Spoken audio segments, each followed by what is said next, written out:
Bugün yanımda gazeteci, dış politikalar analisti İpek Yezdani var.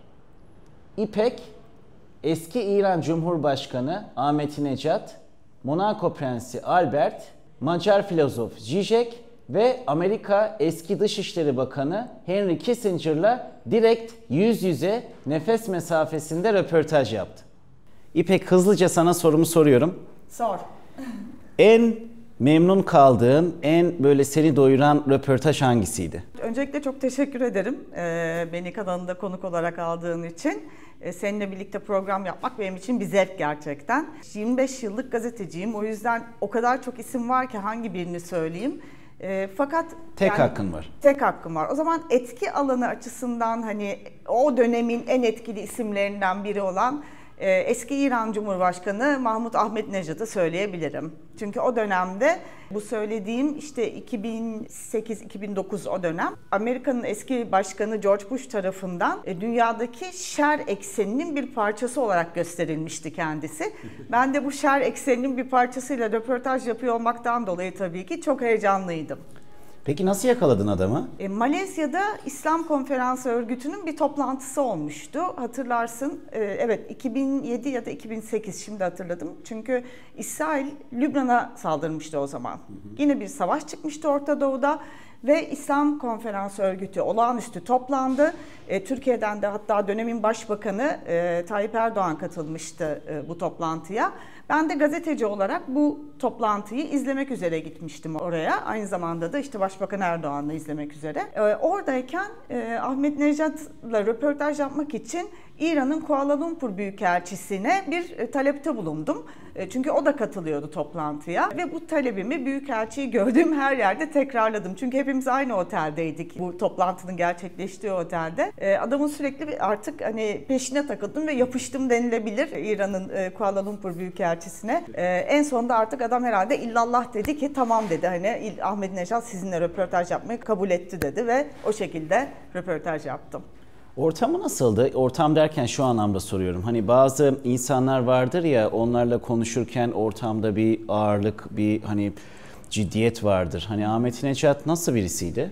Ahmadinejad'la konuşurken inanır mısın kesinlikle böyle bir ağırlık ve ciddiyet yoktu. Bilakis son derece mütevazi, sanki yani halktan herhangi bir insanla konuşur gibi konuşuyordu. Tabiri caizse ya enteresan gelecek ama güler yüzlü bir insandı. Yani hep gülerek konuşuyordu. Hatta şöyle bir anekdot anlatayım. Amerika Birleşik Devletleri Başkanı tarafından dünyadaki şer üçgeninin bir parçası olarak gösterilen Ahmadinejad röportajın sonunda bana annene babana selam söyle kızım dedi.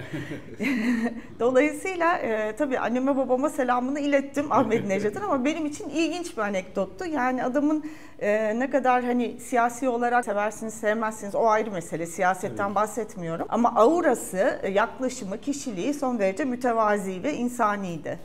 Peki tam tersi bir yerden soru sorayım. Henry Kissinger. Henry Kissinger nasıldı? Henry Kissinger ağır toptu.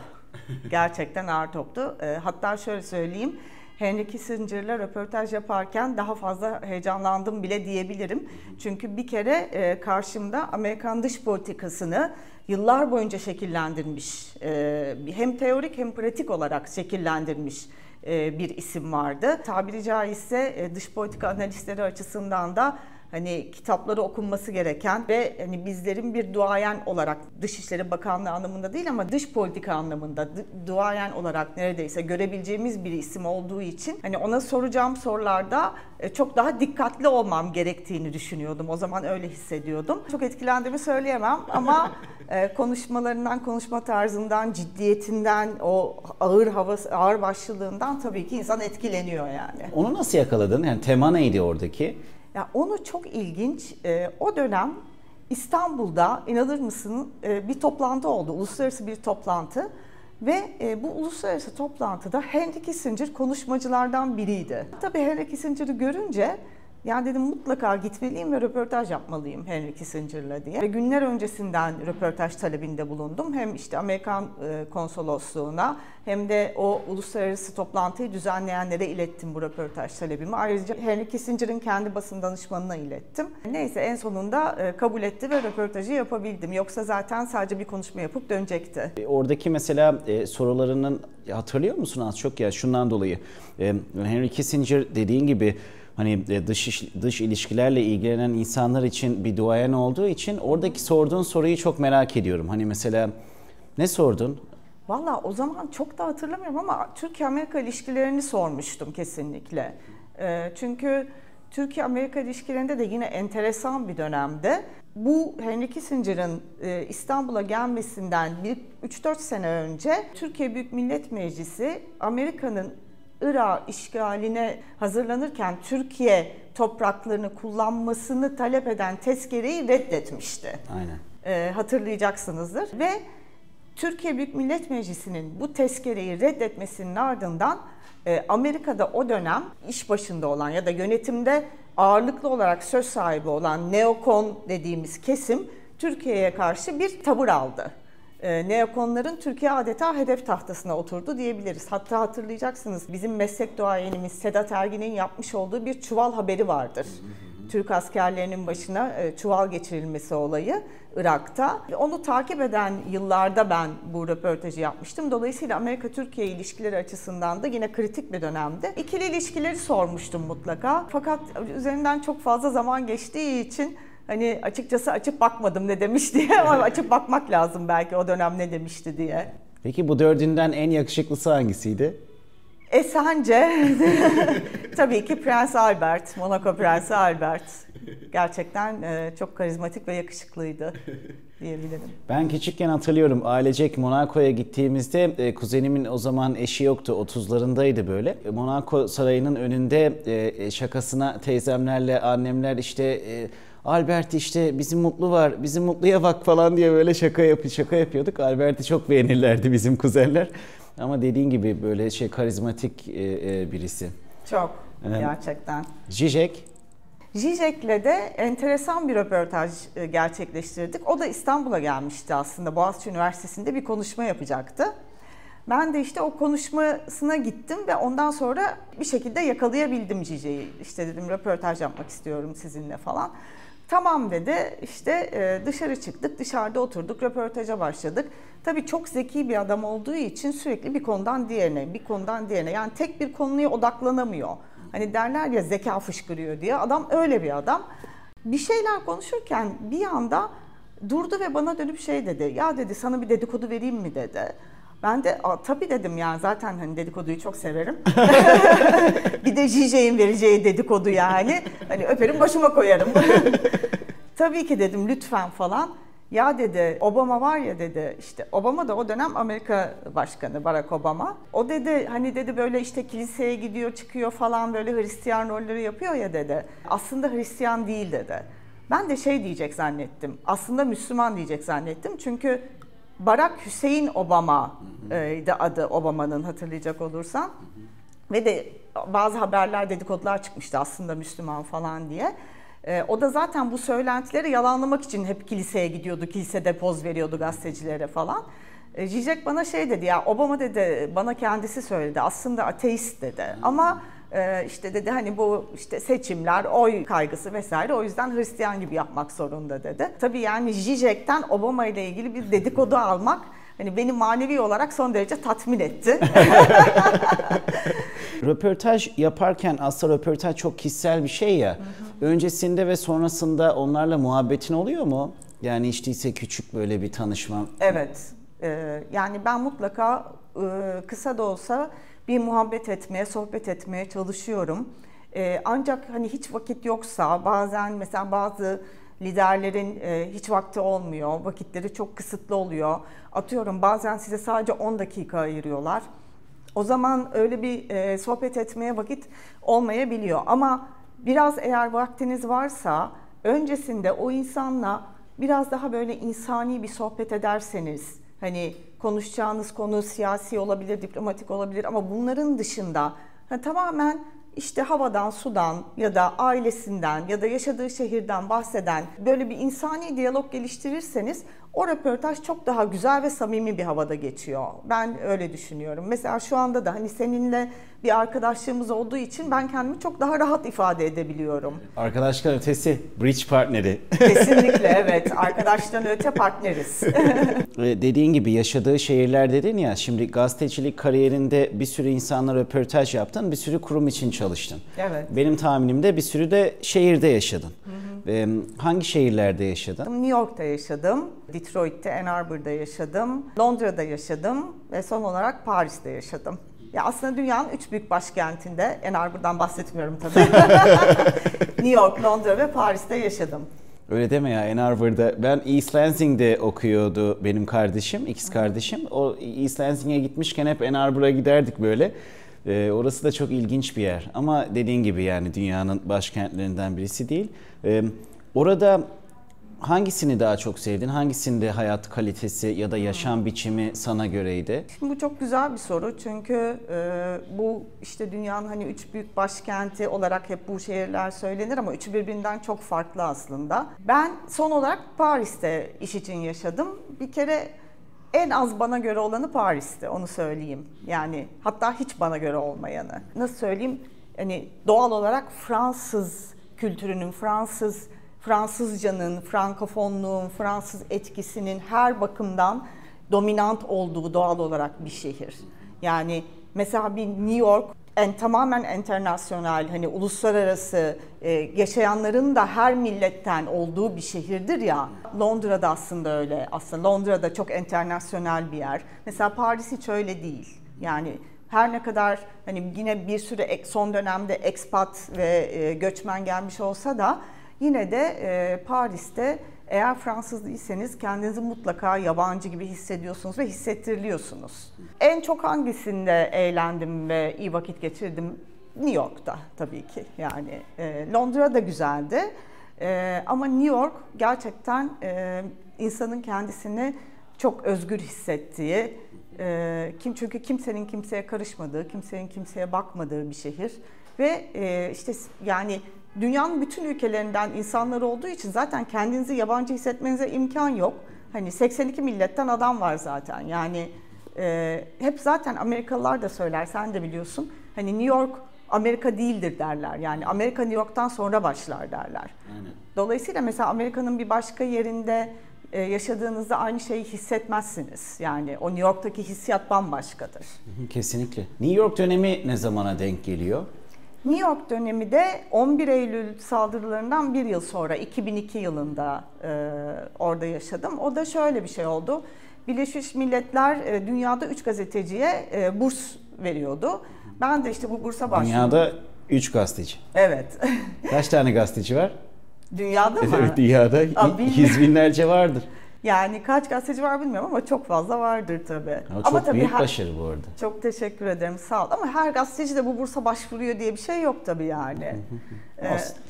Ama yine de çok sayıda başvuru olmuştur diye tahmin ediyorum. Neyse o dönem işte böyle bir burs kazanmıştım Birleşmiş Milletler'den ve bu burs çerçevesinde gidip hani 6 ay New York'ta yaşayıp Birleşmiş Milletler Genel Kurulu'nu takip ettim gazeteci olarak. Ve bütün oradaki işte masraflarım, ev kiram vesaire hepsini Birleşmiş Milletler ödüyordu. Amerika'nın Irak'ı işgalinden hemen önceki dönemdi bu. Amerika Irak'ı işgal etmek için sürekli Birleşmiş Milletler nezdinde düzenlenen toplantılarda bir zemin arayışı içerisindeydi. İşte hatta dönemin ABD Dışişleri Bakanı Colin Powell falan çıkıp işte Saddam hakkında bayağı sert konuşmalar yapmıştı o dönem. İşte ben Birleşmiş Milletler Genel Kurulu'nu takip ettiğim dönemde. Bir yandan bu kadar ciddi bir atmosfere tanık oluyorsunuz ve iş anlamında da aslında tarihe tanıklık ediyorsunuz. Öte yandan yaşınız genç, 20'li yaşlarındasınız ve gezip tozmak istiyorsunuz ve Birleşmiş Milletler hani zaten sizin ev kiranızı vesaire her şeyinizi ödediği için hani beleşe gezip tozuyorsunuz. Yani böyle bir hayat yaşadım. Bir yandan tarihe tanıklık iş anlamında, bir yandan da hani istediğin gibi gezip tozuyorsun. New York şehrin altını üstüne getiriyorsun. Dolayısıyla benim için gerçekten hani hayatımdaki en mutlu olduğum dönemlerden biriydi diyebilirim o dönem. Aslında iki tezatı bir anda yaşayabilme fırsatın olmuş orada. Evet, kesinlikle öyle. Orada yanılmıyorsam Colin Powell'dı. Onun hani işte burada kimyasal silahlar var diye yaptığı bir konuşmayı. Evet. Orada direkt orada mıydın? Oradaydım. Evet. Gerçekten tarihe tanıklık etmişsin. Evet. Gazetecilik biraz aslında meslek, böyle bir meslek bizim. Yani bana özel bir şey değil. Gazetecilik mesleğinde uzun yıllar çalışan herkes bir şekilde bir dönem tarihe tanıklık ediyor. Ya özellikle de mesela benim gibi hani dış politika alanında çalışıyorsanız. Peki hiç çatışma alanlarına gittin mi? Gittim. Çatışma bölgelerinde de çalıştım. Suriye'de savaş başladığında Suriye'ye gittim. İlk iç savaş başladığı dönem. Onun öncesinde Afganistan'a gitmiştim NATO ile birlikte. İşte Amerika'nın Taliban'la savaştığı dönem. Ön cephede yer almadım. Yani kendime savaş muhabiri diyemem asla. Fakat çatışma bölgelerinden haber yaptım ve riskli bölgelere de gittim. Irak'ta aynı şekilde 2015'te IŞİD'in Musul'u işgal ettiği dönem. Onun hemen sonrasında Musul'un etrafındaki Hristiyan köylerine, kasabalarına gittim. Orada bir süre sonra IŞİD Türkmenlere saldırmıştı Irak'taki, Kuzey Irak'taki ve çok sayıda binlerce Türkmen evlerini terk edip çöllerde, çadırlarda yaşamak zorunda kalmıştı. Çünkü Erbil'e de sokulmuyorlardı. Kendi yaşadıkları şehri de terk etmek zorunda kalmışlardı. Yani çölde kalmışlardı resmen. O Türkmenlerin mesela durumuna tanıklık edip onlarla röportajlar yapıp Türk basınında bir şekilde çıkmasına aracı olan hani ilk gazetecilerden biriydim. O dönemde de çok Türkmenlerin durumu bilinmiyordu aslında. Kuzey Irak'taki Türkmenlerin durumu. Hani biz bunu gündeme getirdikten sonra Hürriyet'teydim o dönem. Mecliste falan da kavga çıkmıştı hani Türkmenlere el uzatılması gerek şeklinde. Tabii yani gazetecilik dediğim gibi işte mesleğin doğasından kaynaklanıyor. Yani çok fazla aslında maddi kazancı yüksek bir meslek değil. Ama bir anda bir şey yapıyorsunuz ve gündemi değiştiriyorsunuz. Bu anlamda manevi anlamda tatmini çok yüksek olan bir meslek. Yani bir kere her şeyden önce işe yaradığınızı hissediyorsunuz. Yani yazdığınız, çizdiğiniz, tanık olduğunuz bir şeyin ülke gündeminde yer aldığını görüyorsunuz ve bazı şeylerin değişmesine vesile olabiliyorsunuz zaman zaman. Mesela Türkmenlerle ilgili yaptığımız haberden sonra Türkiye'den birçok belediye başkanı beni arayıp biz oraya yardım göndermek istiyoruz demişti Türkmenlere. Çok sansasyonel bir haberdi o, onu hatırlıyorum. Şöyle bir etki var, Spotlight'ı düzgün yansıtabildiğinde aslında karanlıkta kalmış her konu aydınlığa çıkıyor ya, aydınlığa çıkınca ve yeterince de baskı görünce halktan, o zaman devletler de aksiyona geçmek zorunda kalıyorlar. Ama o mesela o Spotlight o konuya yansıtılmazsa devletler aksiyona geçmiyor. Bir de o kadar hantal ve yavaş ilerleyen kurumlar ki devletler hani bir etki de oluşturamayabiliyor. Ben ondan dolayı hep gazetecilik olsun, işte bence sosyal medya da bu konuda çok önemli. Filtresiz bir şekilde tabii, yani engellendiği durumlarda iki araç da etkisiz kalabiliyor. Aslında vücudun sinir sistemi olduğunu düşünüyorum. Yani bacakta bir ağrı varsa beyne gönderiyor. Sonra beyinde aksiyon almak zorunda kalıyor. Ondan dolayı yaptığınız çok kutsal bir iş. Yani onu da ayrıca söylemek isterim. Çok sağ ol. Sen de şu anda aslında bizim benzeri bir iş yapıyorsun. Yaptığın bu program, bu kanalın yani sonuçta insanlara bilgi aktarıyorsun ve bir sürü insanın da sesini duyurmasına aracılık ediyorsun yani. Dolayısıyla teşekkür ederim. Ben teşekkür ederim. Birbirimizi övdüysek artık Şunu sormak isterim sana. Mesela şu sıralar özellikle konuşulacağını düşündüğün, biraz Zizek'in sana verdiği gibi, böyle hafiften bir bilgi verdiği gibi bize hafiften bir bilgi verebilir misin? Yani şu anda böyle sadece senin ve birkaç kişinin bildiği, çok kişinin bilmediği ama gelecekte bize etki edecek bir bilgi var mı? Var. 2-3 ay önce Türkiye'ye döndüm. Öncesinde Paris'te işte çalışıyordum. OECD'de çalışıyordum ve OECD'nin de çalıştığım bölümü Türkiye'yi kara para aklama konusunda gri listeye alan Financial Action Task Force, yani Mali Eylem Görev Gücü bölümünde çalışıyordum. Şimdi Türkiye halihazırda hala gri listede, biliyorsun işte birkaç sene önce alındı maalesef ve bu gri listede olması da Türkiye'ye gelen yabancı sermayeyi olumsuz yönde etkileyen bir durum. Şimdi yani bilmiyorum, aslında bunu söyledim diye başıma iş açılır mı bilmiyorum ama neyse, yani arkadaş arasında konuşuyoruz. Bu konuyla ilgili yılda 3 kere genel kurul oluyor. Yani ülkelerin gri listeye ve kara listeye ya da alınması ya da gri listeden çıkması ya da benzeri konularla ilgili bu Financial Action Task Force'ta yılda 3 kere genel kurulu yapılıyor. Şimdi Şubat'ta yapıldı 2. genel kurul, 3. genel kurul da Haziran'da olacak.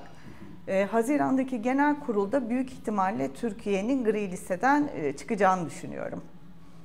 Çok büyük bir olay bu. Evet, öyle gözüküyor. Yani bir şeyler çok ters gitmezse böyle bu yönde bir beklentimiz var. Bu çok güzel bir haber. Şimdi özellikle kredi notuyla da ilgili pozitif haberler gelirken böyle bir şey gelirse dediğin gibi yabancı sermaye daha fazla ve daha rahat gelir.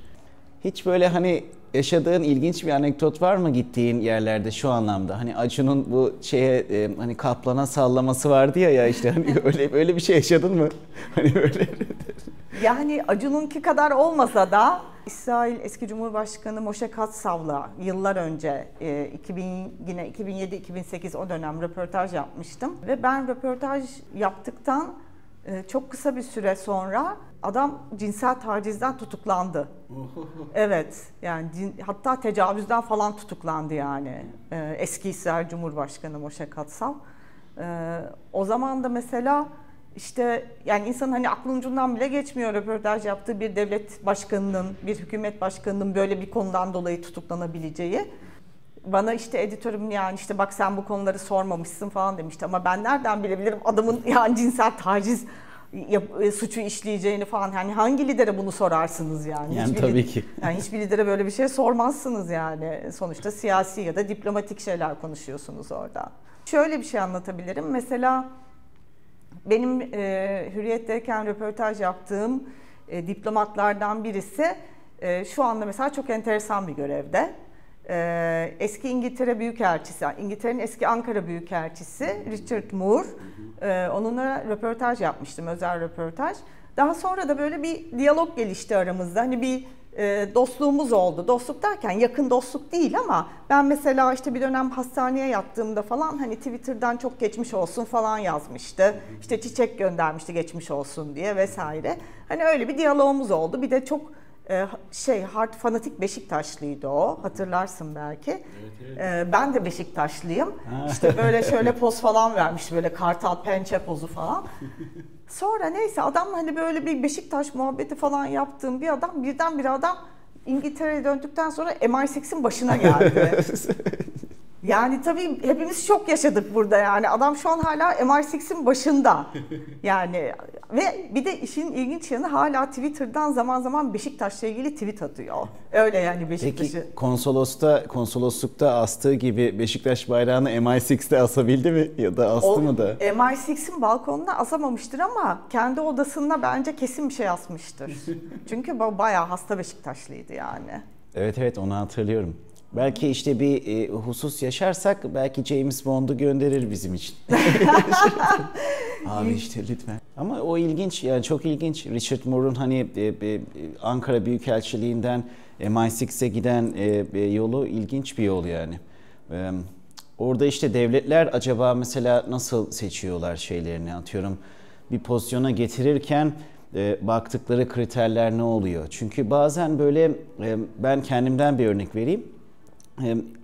Üniversitedeyken Fatih Yıldız'ın yanında, Başkonsolos Fatih Yıldız'ın yanında staj yapmıştım. Chicago, Orta Batı, Amerika'nın Orta Batısı'nın Türk elçisiydi. Onun yanında mesela staj yaparken çok da şey öğrenmiştim, özellikle siyasetle ilgili. Yani bana direkt Kerem, sen hani hızlı ilerlemek isteyen, hızlı ilerlemeyi seven birisin.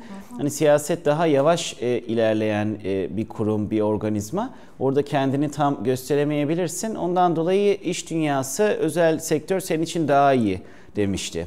Yani özellikle böyle çok da istiyorsan siyasete girmeyi belki 50 yaşından sonra o hamleyi yaparsın demişti. Sonra onu Bağdat Büyükelçisi olarak atadılar Chicago'dan sonra. Mesela apayrı, mesela normalde baktığında, hani hep arkadaşlarıma söylerim, normalde baktığında sanki daha düşük bir pozisyona atamışlar gibi duruyor ama Türkiye için çok daha önemli bir pozisyona geçti. Ya senin dediğin gibi aslında Bağdat gibi Orta Doğu'daki önemli başkentlere büyükelçi atanacak insanların çok bir kere tecrübeli olması gerekiyor. Yani Bağdat deyip geçmeyin. Bağdat senin de dediğin gibi çok önemli, çok önemli bir büyükelçilik. Yani Afrika'nın bilmem ne ülkesindeki büyükelçiliğe atanmıyor.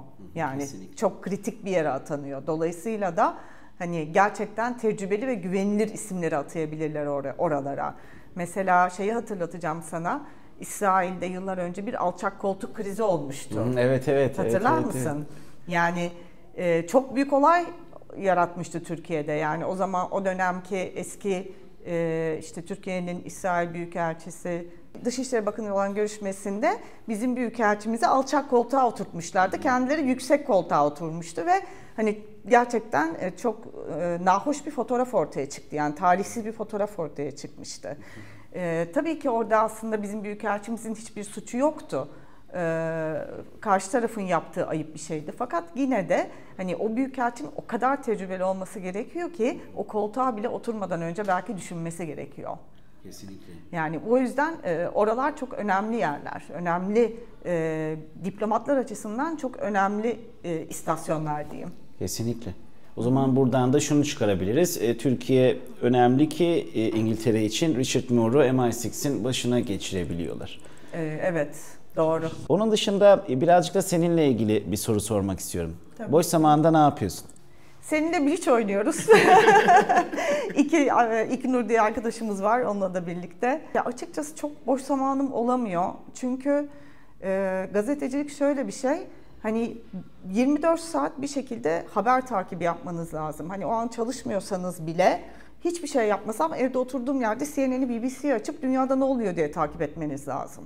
Peki favori dizin hangisi? Şey yapabilirsin bu arada, hani guilty pleasure olarak da verebilirsin. Vallahi guilty pleasure olarak Kızılcık Şerbeti. Gerçekten öyle yani. Hani burada kendimi belgesel seyrediyorum falan diye satmaya çalışmayacağım yani. Zaten inanmıyorum da onların hiçbirine. Yani Kızılcık Şerbeti'ni ben bilmiyordum. Annem bana öğretti. Gerçekten yani inanılmaz bir dizi. Paris'te yaşadığım dönemde her cuma yani internetten oturup onun başlamasını bekliyordum. Yani evet. Yani her cuma insanlar Paris'te restoranlara, barlara giderken ben evde oturup Kızılcık Şerbeti seyrediyordum. Yani artık hani senin vizyonuna tüküreyim de diyebilirsin de yani. Ama gerçekten çok bağlıyor yani, değişik bir dizi. New York'ta 2016 yılında bir konferans için gittiğimde bavulumu almak için konsiyerj geldi. Konsiyerj bana dedi ki ben sizi tam çıkaramıyorum dedi. Hani hangi millettensiniz, hani Güney Amerika'dan gibi duruyorsunuz falan dedi. Ben de yok dedim, hani ben Türk'üm. Aa dedi, biz işte eşimle birlikte sizin dizilerinize hayranız, sürekli izliyoruz dedi. Adam Kolombiyalı çıktı bu arada. Dedim hangi diziyi izliyorsun? Hani Muhteşem Yüzyıl diyecek diye bekliyorum. Fatma Gül'ün Suçu Ne dedi ya. İnanmıyorum abi dedim ya. vizyonuna sokayım dedim, yani şeyler böyle şey. Siz de sapık çıktınız ya dedim böyle. Bu da diyor öyle deme ama çok güzel dizi o falan filan diye böyle. Sonra bayağı bir Fatma Gül'ün Suçu Ne'yi anlattı. Ben de izlememiştim. Bir bakayım dedim böyle bir bölüm, sonra beni sarmadı ya, hani şey olmadı yani. Ama o zaman bayağı sükse yapmıştı o dizi. Çok seyrediliyordu. Evet yani. Türkiye'de de dünyada da gerçekten. Hiç ölümle yüz yüze geldin mi? Ölümle yüz yüze geldim mi? Yani çatışma bölgelerinde çalışırken mesela uzaktan bir yerden bir bombalama sesi geliyor kulağınıza. Hani belli ki bir yere bomba atılıyor. Uzaktan geliyor o ses. O anda tabii bir korku geliyor size. Yani hani şu anda ben orada olabilirdim ya da o bomba buraya atılabilirdi gibi.